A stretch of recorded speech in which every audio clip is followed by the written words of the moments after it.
রহমান আজকে যে এই নোংরামিটা করলো, এইটা আমরা সারা জীবন মনে রাখবো। এবং জামাত কখনো কোথাও জান্নাতের টিকিট বিক্রি করার নাই। আসসালামু আলাইকুম গাইস, সবাই কেমন আছো? আশা করি সবাই ভালো আছো। আজকের ভিডিওটা ভিন্ন ধরনের। ভিডিওটা দেখেন, ভিডিওটা দেখার পরে যাই আমরা মন্তব্য করব। রহমান আজকে যে এই নোংরামিটা করলো, এইটা আমরা সারা জীবন মনে রাখবো। এবং জামাত কখনো কোথাও জান্নাতের টিকিট বিক্রি করা নাই। কিন্তু আমরা দেখেছি প্রতিনিয়ত ফ্যামিলি কার্ডের নামে কিভাবে আমাদের গ্রামের সহজ সরল মানুষগুলোকে বোকা বানানো হচ্ছে। তার মধ্যে আরেকটি কথা, জামাত এখন একাত্তর বিরোধী কিংবা জামাতের এখন অনেক সমস্যা। আমার কথা হচ্ছে তাইলে আপনারা জামাতের সাথে জোট করলেন কেন? সে তখন থেকে এখন পর্যন্ত আজকে 2025-এ এসে জামাতের মধ্যে এখন মানে অনেক চুলকানি, জামাতের মধ্যে এখন অনেক দুর্গন্ধ। কিন্তু দীর্ঘ 17 বছরের জার্নি কিংবা 1971 সালের পর থেকেই এই সমস্যাটা ছিল না। খালেদা জিয়ার আমলেও এই সমস্যাটা ছিল না। তাইলে এখন কেন সমস্যা হচ্ছে? তারেক রহমান যেহেতু প্রতিহিংসার রাজনীতি শুরু করে দিয়েছে, তাইলে এর 10 গুণ ফিরিয়ে দিব আমরা। আপনারা জাস্ট অপেক্ষা করেন, আমরাও প্রতিহিংসার রাজনীতি কিভাবে করতে হয় বাংলাদেশে সেটা দেখাই দিব। আর বেসিক্যালি এখানে আরেকটা কথা, সেটা হচ্ছে তারেক রহমান যদি তার বক্তব্য এভাবে অব্যাহত রাখে, তাহলে জামাতের প্রচারণা এমনিই অর্ধেক হয়ে যাবে। জামাতকে আর এক্সট্রা করে প্রচারণা করতে হবে না। আমরা 5টা বিশ্ববিদ্যালয়ে দেখলাম ছাত্রদল ছাত্র শিবিরের প্রচারণা কিভাবে করেছে। সো তারেক রহমান যদি নিজ হাতে জামাতে প্রচারণা করতে চাই, তাহলে সে তার বক্তব্য এভাবে অব্যাহত রাখুক, আমরাও চাই। তবে দেখলেন ভিডিওটা, আরো ভিডিও আছে, আরো ভিডিও তোমাদের দেখাচ্ছি। এখন তারেক রহমান সত্যি কি ভালো বক্তব্য দিয়েছে?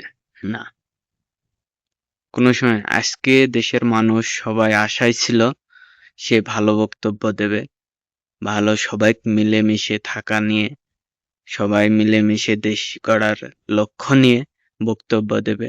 আজকে জামাত ইসলামকে রাজাকারের ট্যাগ দিচ্ছে।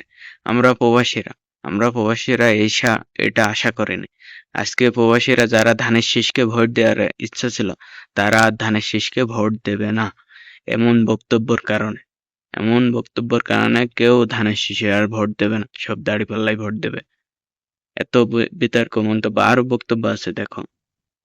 সবাইয়ের মুখে এখন একই কথা, আপনাদের দেখাই।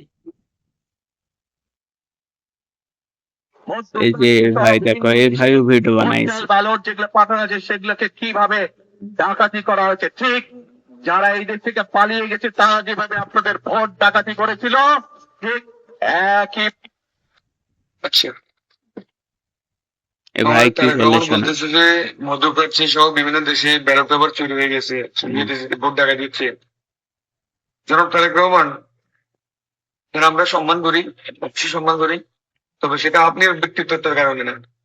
আপনি শহীদ জিয়া রহমান এবং বেগম খালেদা জিয়ার সন্তান হিসেবে। উনি বলতেছে যে পোস্টাল ব্যালট নাকি আপনার ডাকাতি হচ্ছে। ভাই, যেখানে এই পোস্টাল ব্যালটটা পাইতে হইলে আপনি পাইছি এটা বুঝাতে হইলে আমার চেহারা দেখান লাগে। অ্যাপসের ভিতরে ঢুকে আমার দুই দিক থেকে, ডান দিক থেকে বাম দিক থেকে, দুই দিক থেকে চেহারা দেয়, ঠিক আছে নি? সবকিছু যখন ওকে হয় তখন ওরা আপনার গ্রিন চিহ্ন দেয়। পরবর্তীতে আবার ভোটটা দেওয়ার পরে আবারও একইভাবে পিকচার দেওয়া লাগে, তাদেরকে ছবি দেওয়া লাগে এবং ব্যালট পেপারে জমা দিয়ে আসা লাগে।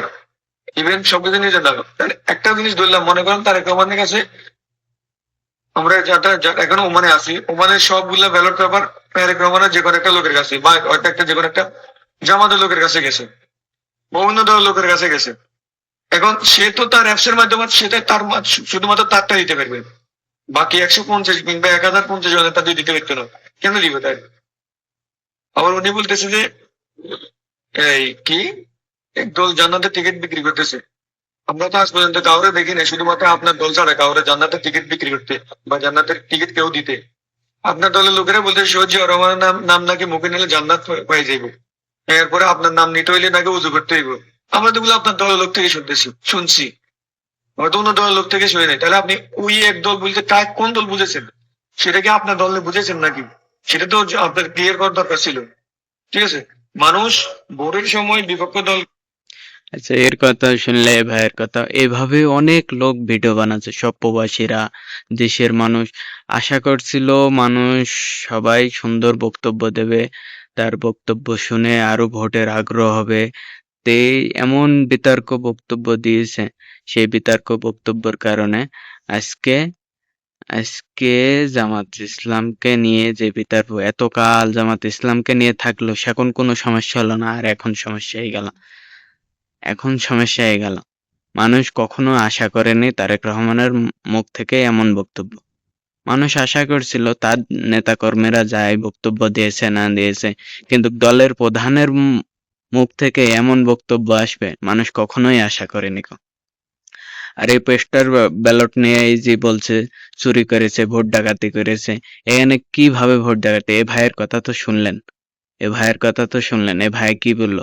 ফেস যতক্ষণ স্ক্যান না হবে সেতক্ষণ কনফার্ম হবে না ভোট দেয়া, ততক্ষণ কনফার্ম হবে না। তো একটা ব্যালট পেপারে যখনই ভোট দিয়ে দিয়ে আসবে, কিভাবে কনফার্ম করে? আপনাদের মন্তব্য কি কমেন্টে জানাবেন। তারেক রহমান সত্যিই কি ভালো বক্তব্য দিয়েছে না বিতর্ক বক্তব্য দিয়েছে? আপনাদের ওপরে ছেড়ে দিলাম।